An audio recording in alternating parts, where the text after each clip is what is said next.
Saudara, Yayasan Terang Warta Rohani Kota Batu, Jawa Timur bekerja sama dengan penerbit Kalam Hidup Bandung, Jawa Barat menghadirkan sebuah program Jembatan Hati bagi Anda.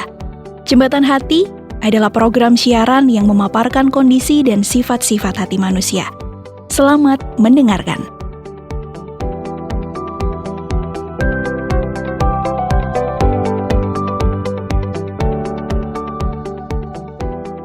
Wah, sepertinya repot sekali ya kalau listrik di rumah mati. Kulkas gak bisa hidup, HP gak bisa dicas, TV juga gak bisa ditonton, wifi-nya juga mati. Cuma gara-gara listrik, kegelapan meliputi rumah, panjang malam lagi. Aduh. Selamat siang, Tia. Kok kelihatan ngomel-ngomel saja nih? Aduh, Pak Gede. Repot juga nih kalau nggak ada listrik.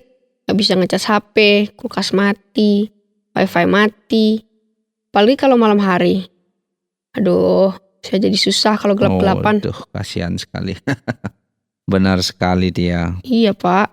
Pasti kita semua mengalami kesusahan apabila dunia ini mengalami kegelapan karena listrik mati. Ya, di rumah saya juga sama. Ini kita kan satu perumahan, jadi kira-kira samalah keadaannya. Nah, itu dia, Pak. Biasanya saya bisa cek internet, tapi internet juga mati. Benar sekali. Internet mati, nggak bisa cek semuanya. Iya, ya. Pak. Benar. Wah, kok pengalaman ini sama dengan kehidupan rohani kita ya, Dek Tia? Maksud Bapak sama kayak gimana? Ya, coba membayangkan kalau kita ini mengalami kegelapan di dalam hati kita. Bagaimana jadinya? Memang hati ini ada sisi gelap dan terangnya, Pak Gede. Ya, menurut saya ada. Kita ada gelap dan terangnya. Kalau hati gelap, maksudnya kayak gimana, Pak Gede?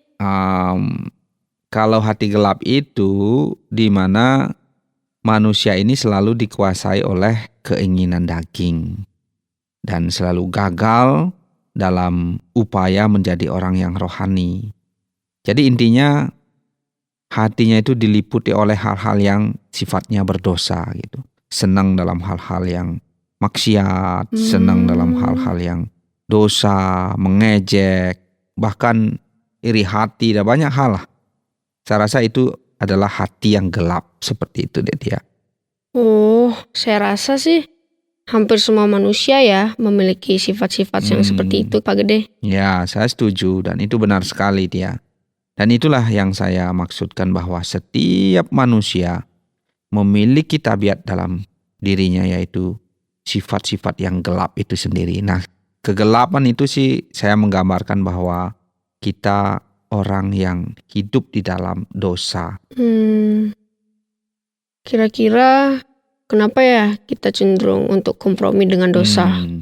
Wah, ini pertanyaannya bagus sekali. Bahwa kamu menyadari dan kamu menanyakan bagaimana dosa itu. Jadi ini pertanyaan luar biasa, Tia. Pak, nggak juga. Ini pertanyaan yang sangat umum sih menurut saya, Pak. Kayaknya semua orang deh ngalamin hal seperti ini. Ya. Jadi begini, Tia.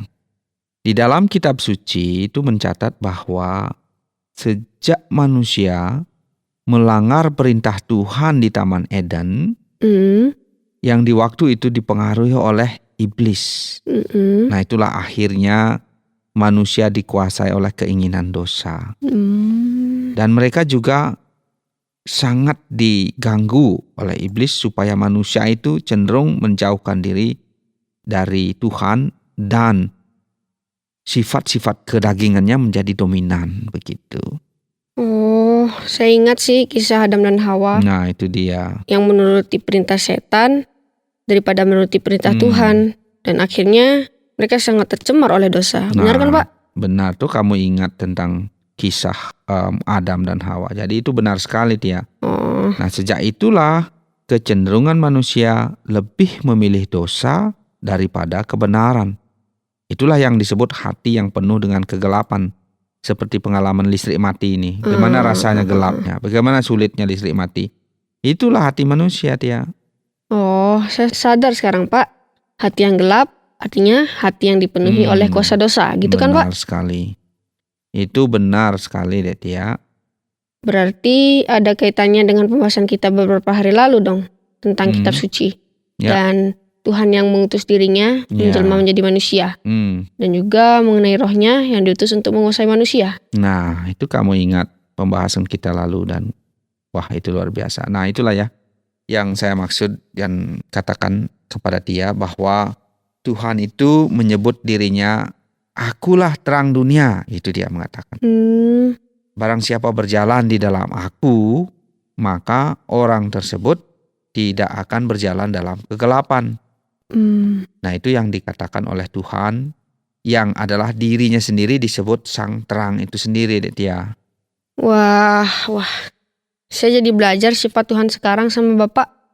Hal ini luar biasa sih menurut saya. Benar sekali.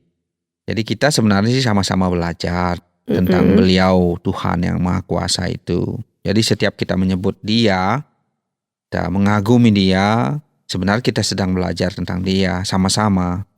Dan ketika kita mengalami terang dari Tuhan itu sendiri, sebenarnya kita akan dituntun untuk melakukan apa yang benar, apa yang baik, dan yang berkenan kepada Tuhan. Oh, jadi Pak, hal yang benar, yang baik, dan yang berkenan kepada Tuhan itu apa maksud Bapak? Jadi gini, maksud saya, kita melakukan perbuatan kebajikan, itu berarti kita sedang berusaha untuk menghormati Tuhan. Juga dapat berarti kita memuji Tuhan dengan segala perbuatan kita yang benar di hadapan Tuhan. Jadi bukan kita memuji Tuhan dengan sekedar datang ke rumah ibadah, bukan. Jadi memuji Tuhan itu dalam kehidupan keseharian. Oh, saya rasa banyak sih orang yang sibuk dengan kehidupan ritual. Berarti belum tentu memuji Tuhan ya Pak Gede. Nah, begitulah kenyataannya dia. Itulah yang namanya orang yang tidak tinggal di dalam terang. Perbuatannya masih meraba-raba. Sama halnya seperti rumah kita yang tidak ada listrik tadi. Dan itulah yang disebut buta secara rohani. Jadi kita meraba-raba sesuatu. Kita merasa ini letaknya di sini, ini letaknya di sini, padahal belum pasti. Nah, begitulah kira-kira Detya. Oh, benar sih Pak. Saya dapat ngebayangin hal itu ketika saya berjalan dalam kegelapan. Apalagi kita ini penuh hawa nafsu, kedagingan kita ini sendiri yang berjuang kan. Nah, sesungguhnya kita semua gelap secara rohani. Kecenderungan kita dalam kegelapan rohani ini adalah melawan Tuhan, yaitu dengan berbuat dosa yang seenaknya menurut kesenangan kita gitu. Lalu Pak Gede, apa yang harus kita lakukan?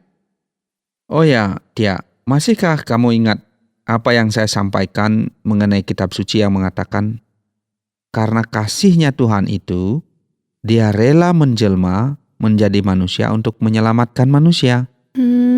Dan juga saya menjelaskan bahwa pengorbanannya, yaitu Tuhan sendiri, berkorban demi menyelamatkan manusia. Masih ingat yang itu? Oh iya. Saya masih ingat itu hari pertama saya bertemu Bapak.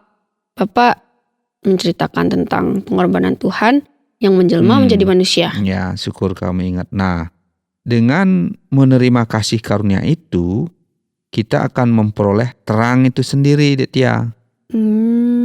Terang itu yang menolong kita agar kita lepas dari kehidupan yang gelap, yaitu meninggalkan dosa-dosa dan melakukan hal yang benar untuk memuji Tuhan, gitu. Oh, jadi gampang juga ya kalau kayak gitu.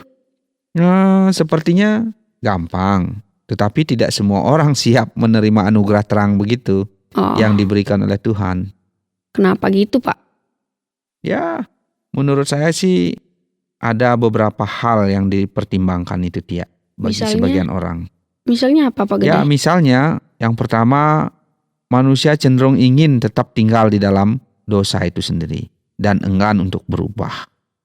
Hal kedua, lagian manusia itu sering takut karena akan kena intimidasi dari orang lain karena beralih suatu keyakinan lain. Nah, itu jadi kesulitan bagi banyak orang begitu. Gitu. Jadi luas juga ya ini kaitannya. Bila mana kita belajar tentang kehidupan. Nah, itu dia. Memang gitu dia. Ikut ajaran Tuhan yang benar tidak gampang dia. Seperti pepatah yang mengatakan, kemurnian sebuah emas harus diuji oleh api, begitu. Itu artinya apa ya? Artinya, terkadang pencobaan yang kita alami karena memilih hal yang benar akan mendapat tantangan. Nah, tantangan itu ibaratkan api yang memurnikan motivasi kita. Berarti kita ambil keputusan untuk menerima hal yang mahal itu. Bahkan berani tidak mengambil konsekuensinya. Jadi begitu. Ini pengajaran yang luar biasa sih Pak. Berarti nggak gampang ya mendapat terang itu Pak. Kalau kita nggak komitmen sama diri dan berani ngambil resiko. Nah itu dia. Itu benar sekali dia. Tetapi jika kita minta kepada Sang Pemilik hidup untuk dapat kekuatan dan keberanian, kita pasti akan dimampukan untuk mengambil sebuah keputusan tanpa peduli apa kata orang lain. Dan berani menghadapi konsekuensinya. Sebab yang kita pilih adalah melebihi dari segala hal yang mahal di dunia ini, begitu dia. Oke dah Pak Gede, makasih ya atas pencerahannya. Semoga kita bisa ketemu lagi. Dan semoga listrik di kampung kita segera menerangi kita lagi ya. Ya benar. Nah saya berharap Dek Tia merenungkan apa yang kita bahas. Dari listrik mati kita bisa bahas tentang kehidupan ini bahwa kegelapan meliputi dan kita sulit hidup. Dari hal itu juga saya bisa menjelaskan bahwa Tuhan peduli dengan kegelapan kita. Dia menerangi kita. Jadi dia renungkan bahwa Tuhan memberi kita terang. Jadi kamu bisa memilih antara mau hidup di dalam terang atau di dalam kegelapan yang meraba-raba yang gak jelas tadi kan gitu ya. Iya Pak. Jadi silakan Adik Tia renungkan ya. Oke, lain kali kita bahas lagi dan sambung lagi topik-topik yang menarik lagi ya. Oke Pak, makasih ya Pak. Mari.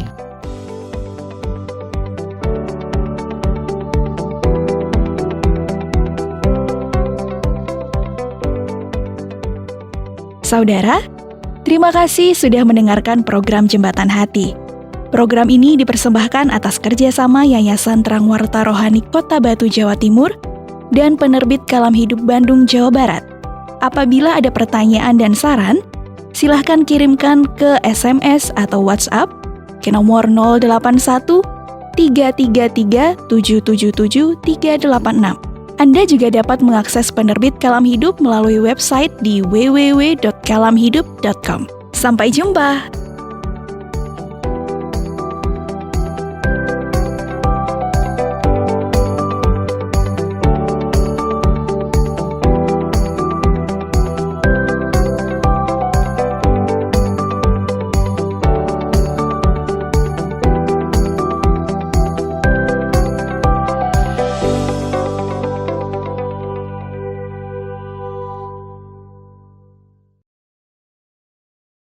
Terima kasih Anda sudah mengikuti program kami. Jika Anda diberkati, jangan lupa like, komen, dan share supaya Anda tidak ketinggalan setiap program terbaru kami.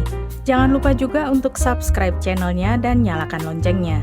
Jika Anda ingin mendukung pelayanan kami, bisa melalui rekening kami berikut ini atau menghubungi kami di sini.